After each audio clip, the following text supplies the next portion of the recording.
स्वागत है आप सभी का कहानी केंद्र में। अब आप सुनेंगे मालगुडी डेज के लेखक आर.के. नारायण द्वारा लिखी कहानी पहरेदार। पश्चिमी क्षितिज पर अभी तक लालिमा की रेखा थी। पहरेदार ने तालाब के बांध पर खड़े होकर स्थिति का जायजा लिया। शाम को वहां घूमने जो लोग आए थे वे सब अपने घर वापस जा चुके थे। कहीं कोई दिखाई नहीं पड़ रहा था। सिर्फ उस जिद्दी मछली मार के जो उत्तर दिशा के अंत में पानी में पैर लटकाए बैठा अपनी कटिया के डंडे को ताक रहा था, उसकी चिंता करने की जरूरत नहीं थी। वो आधी रात तक इसी उम्मीद में बैठा रहेगा कि कोई मछली जाल में फंस जाए। तालुका दफ्तर के घंटे ने 9 बजाए। पहरेदार संतुष्ट था कि तार की सीमा तोड़कर कोई जानवर भीतर नहीं जा सका है। जब वो जाने के लिए मुड़ा, उसने देखा कि करीब 100 गज दूर सीढ़ियों के ऊपर एक छाया पानी की तरफ बढ़ रही है। पहले तो उसे लगा कि कहीं ये भूत ना हो। फिर उसने ये विचार छोड़ दिया और देखने के लिए उस तरफ बढ़ा। कोई आदमी इस वक्त नहाने आया होगा। ऊपर की सीढ़ी से उसने देखा कि ये कोई औरत है। वो आखिरी सीढ़ी पर जाकर झुकी और उस पर कुछ रखा, शायद कोई खत। फिर वो घुटनों तक पानी में उतर गई और खड़े होकर प्रार्थना की मुद्रा में दोनों हाथ जोड़ लिए। ये निश्चित चिन्ह था जिसके पीछे पुलिस लगती है और कठोर सच्चाइयां सामने आती हैं। इन बातों के कारण तालाब का नाम बदनाम होता है। वो चिल्लाया, बाहर आओ, सुनो, पानी से बाहर निकलो। छाया ने पानी के भीतर से सिर उठाकर ऊपर देखा। यहां खड़ी होकर घूरो मत, ठंड लग जाएगी, तुम जो भी हो। वो दौड़कर नीचे गया और पत्र उठाया। फिर उसने जल्दी से अपना लैंप जलाया और उसकी बत्ती ऊंची की कि वो तेज रोशनी देने लगी और उसे ऊपर उठाया। मुझे ये पसंद नहीं है। सब लोग इसी तालाब में क्यों आते हैं? अगर तुम्हें मरना ही है, इंजन के सामने क्यों नहीं जाती? रोशनी उसके चेहरे पर पड़ रही थी। युवा लड़की थी, उसकी आंखों में आंसू भरे थे। ये देखकर उसे तरस आने लगा। वो बोला, बैठ जाओ, आराम करो। नहीं नहीं, 2 सीढ़ियां ऊपर चढ़ाओ और बैठ जाओ। पानी के इतने पास मत बैठो। उसने आज्ञा का पालन किया। वो पानी और लड़की के बीच की सीढ़ी पर बैठ गया। लालटेन नीचे रखकर और जेब से तंबाकू निकालकर मुंह में रखा। लड़की ने मुंह हाथों में छिपा लिया और सुबकने लगी। उसे ये देखकर तरस आया और बोला, तुम उठो और घर चली जाओ। उसने सुबकते हुए कहा, इस दुनिया में मेरा कोई घर नहीं है। ऐसा क्यों? घर के बिना तुम इतने दिन जिंदा कैसे रही? पहरेदार ने पूछा। जब मैं 5 साल की थी मेरी मां मर गई, लड़की ने कहा। मैं भी यही सोचता था, पहरेदार ने कहा। फिर तुम्हारे पिता ने दूसरी शादी कर ली और तुम सौतेली मां के साथ रही। हाँ, लेकिन तुम्हें कैसे पता? लड़की ने पूछा। मैं 65 साल का हो गया हूं, उसने कहा। क्या सौतेली मां तुम्हें परेशान करती थी? नहीं, तुम्हारी बात गलत है, लड़की बोली।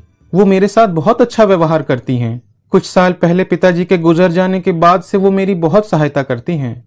पिताजी बहुत कम पैसा छोड़ गए जिसे वो हमारे ऊपर ही खर्च करती हैं। पहरेदार ने ऊपर निकल रहे सितारों की तरफ देखा और सोचा कि खाना कब मिलेगा। उसे भूख लगाई थी। बहुत देर हो गई है देवी जी, अब आप घर जाइए। मैंने कहा ना, मेरा कोई घर नहीं है, उसने गुस्से से भरकर कहा। तुम्हारी सौतेली मां का घर ही तुम्हारा घर है, जैसा तुम मुझे बता रही हो। लेकिन मैं उसके ऊपर भार क्यों बनूं? आखिर मैं हूं कौन? आप उसके पति की बेटी हैं, उसने कहा। यह काफी है आपके दावे के लिए? नहीं, मैं उसकी दया पर नहीं रहूंगी। तो तब तक आपको इंतजार करना पड़ेगा जब तक आपके पति का इंतजाम नहीं हो जाता। अंधेरे में उसने पहरेदार को घूरा। मैं ये नहीं करना चाहती, मैं पढ़ना चाहती हूँ। मैं पढ़कर डॉक्टर बनना चाहती हूँ और अपनी रोटी खुद कमाना चाहती हूँ। मैं अक्सर माँ को अपने बड़े बेटे के साथ रात में देर तक मेरी पढ़ाई और शादी के बारे में बातें करते सुनती हूँ। मैं जानती हूँ अब वे मुझे ज्यादा दिन कॉलेज में नहीं पढ़ा सकते। हर महीने 20 रुपए खर्च आता है। 20 रुपए? पहरेदार चौंका। ये उसके महीने भर का वेतन था। कोई हर महीने किताबों पर इतना खर्च कैसे कर सकता है? आज तक मुझे उम्मीद थी कि मुझे वजीफा मिल जाएगा, उससे मेरा काम चल जाता। लेकिन इस शाम उसका फैसला हो गया। दूसरों को मिला, मुझे नहीं मिला। मेरा नाम उसमें नहीं है। ये कहकर वो रोने लगी। पहरेदार ने उसे आश्चर्य से देखा। ये स्थिति उसकी समझ में ठीक से नहीं आ रही थी। लड़की बोली, उन्हें जब ये पता चलेगा तब वे मेरी शादी तय करने लगेंगे। कल मुझे कोई देखने आ रहा है। उससे शादी कर लो और भगवान तुम्हें 10 बच्चे दे। नहीं, वो पागल की तरह चीखी।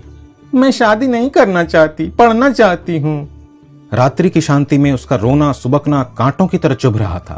किसी रात के पक्षी ने जल में गोता मारा और उसमें हल्का सा कंपन हुआ।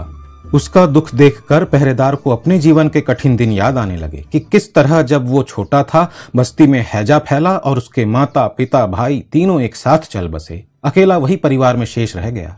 फिर उसके पिता के संबंधियों ने किस तरह चालबाजी से उसे पुश्तैनी घर से निकाल दिया। वो अनाथ की तरह इधर उधर भटकता रहा, भूखा प्यासा, और किसी ने उसकी सहायता नहीं की। हर एक के अपने दुख होते हैं, उसने कहा। अगर हर कोई हर बात के लिए डूबने लगे तो पता नहीं कितनी दफा उसे डूबना पड़ेगा। उसे और भी बातें याद आई और उसका गला सूखने लगा।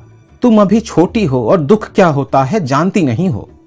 वो चुप हो गया, फिर रोते हुए कहने लगा, मैंने एक बेटा पाने के लिए दुनिया के सब देवी देवताओं से प्रार्थना की।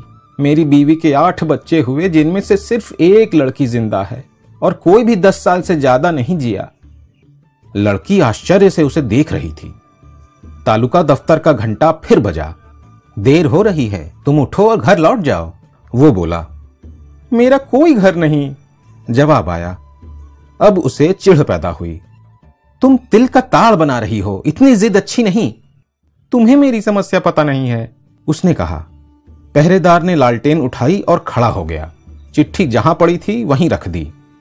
तुम इतनी जिद कर रही हो तो अब मैं तुम्हें छोड़ देता हूं, अब मेरा कोई दोष नहीं है। ये कहकर वो क्षण भर रुका, लड़की पर नजर डाली और बिना कुछ बोले सीढ़ियों पर ऊपर चढ़ गया। दूसरे दिन सवेरे जब वो यहां आया, सबसे पहले वो सीढ़ियां उतरकर नीचे गया। पत्र वहीं पड़ा था जहां उसे वो छोड़ गया था। उसने उसे उठा लिया और उसे इस तरह देखने लगा जैसे उससे ये पता चल जाएगा कि लड़की ने उसके जाने के बाद क्या किया। फिर उसे फाड़कर पानी में फेंक दिया। पत्र के टुकड़े तैरकर ऊपर उठे तो उसने अपने को दोष देना शुरू किया कि वो लड़की को इस तरह क्यों छोड़ गया। इस तालाब की आत्महत्याओं में कम से कम एक का मैं जिम्मेदार हूं, ये बात वो बार बार कहता था। इसके बाद वो कभी जल के नीले विस्तार को शांति से नहीं देख सका। कई महीने तक उसे खटका लगा रहा कि लड़की की लाश अचानक ऊपर आएगी। कौन जानता है, वो सोचता था, लाश कई दफा नीचे किसी चीज में अटक जाती है।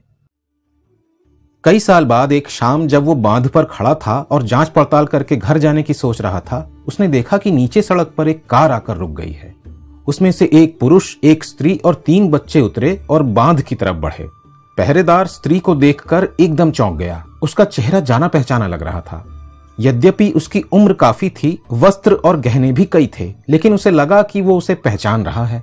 उस रात लालटेन की रोशनी में उसका चेहरा देखा था, लेकिन ये वही थी। ये सोचकर वो उत्तेजित हो उठा। उसे इच्छा हुई कि उससे बहुत से सवाल पूछे। उसने दोनों हाथ जोड़कर उसे नमस्कार किया। उसे आशा थी कि वो रुक जाएगी और बात करेगी, लेकिन वो उस पर एक नजर डालकर आगे बढ़ गई। वो पीछे खड़ा देर तक उसे देखता रहा, फिर बुदबुदाया, शायद ये कोई और है। और ये बात दिमाग से निकाल देने की सोचकर वो घर चला आया।